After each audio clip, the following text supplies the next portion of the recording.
ভাই আয়, ভেতরে আয়। ওই দেখ, তোর জামাইবাবু ঘুমিয়ে পড়েছেন। আচ্ছা ভাই, তুই গিয়ে ওখানে একটু বস, আর ও উঠবে, তারপর ওর সাথে দেখা করে যাবি কিন্তু। ততক্ষণে আমি তোর জন্য খাবারের ব্যবস্থা করছি। ঠিক আছে দিদি।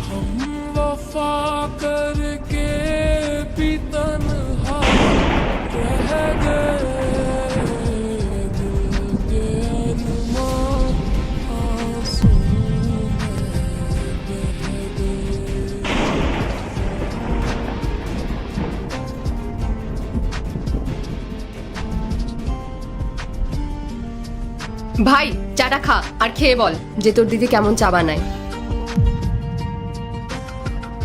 দিদি সব চাটা ছাড়, আমার অনেক কাজ আছে, আমি এখন আসি। আরে ভাই, এসব কি বলছিস তুই? কতদিন পরেই বাড়িতে আসলি, 2 মিনিট বস, জামাইবাবু উঠুক, তারপর ওর সাথে দেখা করে চলে যাস। দিদি জামাইবাবু ঘুমাচ্ছে, এখন ঘুমাক না, আমি বড়